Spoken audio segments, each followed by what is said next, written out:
Hello dear student, how are you? I hope you all are doing good. Now you must be wondering what I am doing in front of you, addressing you through this video.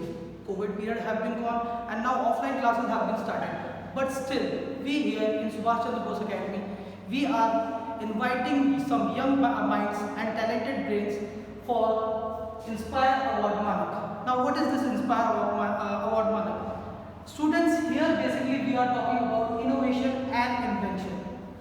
And what everything that you can have in your mind you can present in front of us and we can present to the whole country.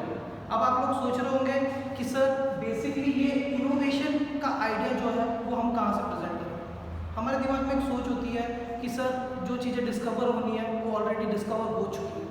अगर यही सोच आज से कई साल पहले Thomas Alva Edison ने भी रखी होती तो बल्ब का आविष्कार नहीं होगा।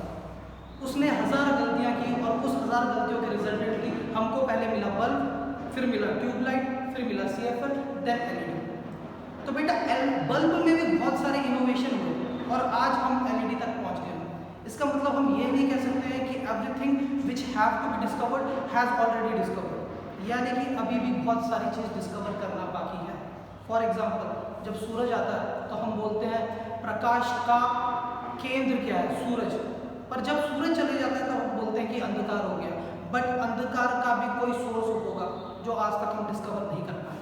तो हमको ये मेंटेलिटी, ये सोच सामने रखनी है, तभी आगे जाके हम इनोवेट कर पाएंगे।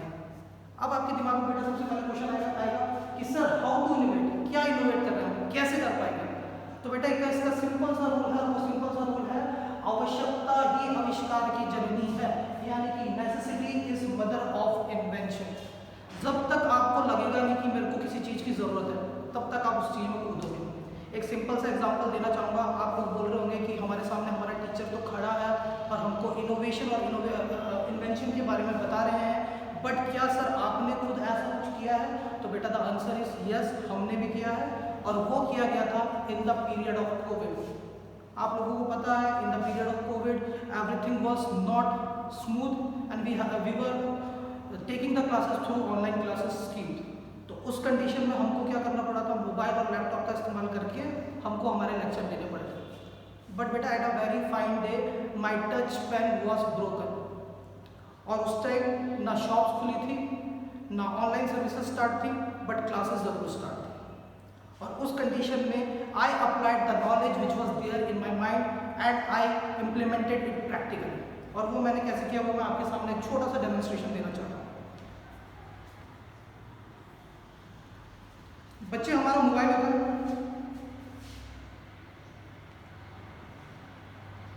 मोबाइल होता है और ये इसमें टच स्क्रीन होती है, यानी कि हम टच के हेल्प से मोबाइल को ऑपरेट कर सकते हैं। बट टच के थ्रू हम प्रॉपरली लिख नहीं सकते, टच के थ्रू हम प्रॉपरली लिख नहीं सकते, उसके लिए हमको एक प्रॉपर पेन की रिक्वायरमेंट होगी। पर अगर इस पेन को मैं इस पर चलाऊंगा तो कोई रिस्पॉन्स नहीं मिलेगा। मेरी उंगली इसलिए काम कर पा रही है because static energy, static charge stored in my finger and that's why I am able to slide through this phone, but this won't be available through this pen. So what I did, I came to know if I want to transfer the electric static charge which is present in my finger, I need some good conductor of heat and electricity and that can be this wire। पर जब मैं इस wire के help से इसको हिला रहा हूँ स्टिल नहीं होगा। अगर होगा भी तो it will produce scratches on my screen. तो मैंने क्या किया, मैंने पेन लिया, पेन के ऊपर मैंने कॉटन रखा और कॉटन के अराउंड मैंने ये वायर लगाया।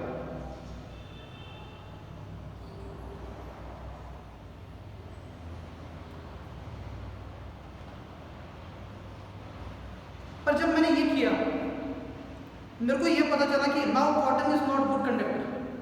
अब कॉटन एक गुड कंडक्टर नहीं है, इसका मतलब अभी भी मैं अगर इसको स्लाइड करूंगा तो ये रिस्पॉन्स नहीं करेगा।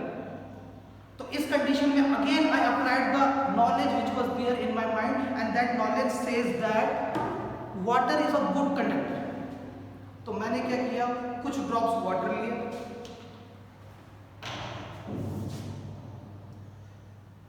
कुछ ड्रॉप वाटर लिए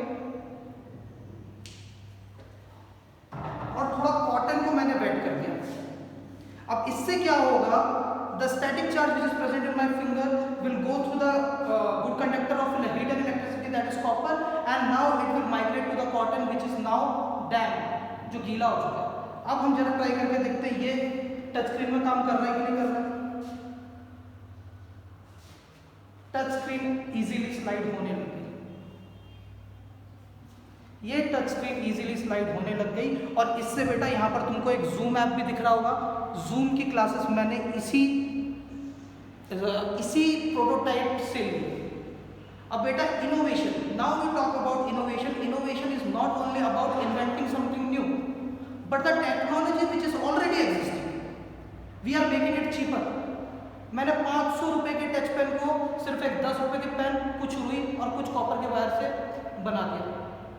In the same way, beta, in earlier time we used to sharpen our pencil with the blade, but उस blade को replace कर दिया गया sharpener से। बेटा क्या है, एक सिंपल सी टेक्नोलॉजी थी, बट उस सिंपल सी टेक्नोलॉजी ने पूरा रेवेन्यू जनरेट करवा दिया है स्टेशनरी मार्केट का। एक सिंपल सा शार्पनर हम जब लेने जाते हैं 5 रुपए का, आपको यकीन नहीं होगा कि हर दिन कितने शार्पनर बिकते हैं। ऑल ओवर इंडिया हर दिन कितने शार्पनर बिकते हैं आपको पता नहीं है, और इससे खाली शार्पनर प्रोड्यूस करके एक इंडस्ट्री इतने ऊपर ग्रो कर गई है, दैट इज स्टेशनरी इंडस्ट्री। तो एक सिंपल सा इनोवेशन, हम नहीं बोल रहे कि कोई बहुत बड़ी चीज कर रही है, एक सिंपल सा आइडिया जो एक महंगी टेक्नोलॉजी जो ऑलरेडी एग्जिस्ट कर रही है उसको सिंपल कर दे, एंड दैट वाज दिस। इसके हेल्प से मैंने बेसिकली आज तक मैं अभी भी अपनी कुछ ऑनलाइन क्लासेस इसी प्रोटोटाइप से लेता हूँ। ऑब्वियस सी बात है, सेम चीज होगी बट थोड़े मॉडिफाइड रहेंगे। तो बेटा आपको भी ऐसे ही करना है। एक चीज ध्यान रखिएगा कि आवश्यकता ही आविष्कार की जननी है, अगर जरूरत होगी तभी जाके आप इन्वेंट कर पाओगे। और दूसरी चीज, अगर आपके दिमाग में ये चीज है कि सारी खोज ऑलरेडी हो चुकी है और हम नहीं कर सकते, तो बेटा उसका एक सबसे बड़ा एग्जाम्पल हमारे सामने हमारा खुद का space research organisation that is ISRO. NASA का जो मेवन ऑर्बिटर है जो मार्स में गया था, उसका कुल लागत थी $485 मिलियन, बट हमने इंडिया में $75 मिलियन में in our first attempt we make it possible. और इसी को कहते हैं लिमिटेड रिसोर्सेज बेस्ट रिजल्ट ला के देना। Our resources was not as good as NASA, ये हमको मानना पड़ेगा कि we were not as good as NASA, but जो हमने अचीव किया वो नासा का टक्कर का कर दिया। तो यही चीज हमको बाकी कंट्री से अलग बनाती है। India is a country which can utilize its resources to get best out of our technology। तो बेटा आपको भी यही सोच रखनी है, सिंपल सी चीज बनानी है, कोई बड़ा नहीं करना। एक सिंपल सी टेक्नोलॉजी जो एक हाई पेइंग आपकी जो टेक्नोलॉजी है उसको सिंपल करना है, हमको यही करना है। और we believe that you are capable of this thing. We all in Subhash Chandra Bose academy believe in our students that they are brilliant mind. The thing is you believe this or not. आप आज जाके शीशे के सामने खड़े होकर ये अपने आप से क्वेश्चन पूछिए और मैं आशा करता हूँ उसका आंसर हाँ ही आएगा। थैंक यू, जय हिंद।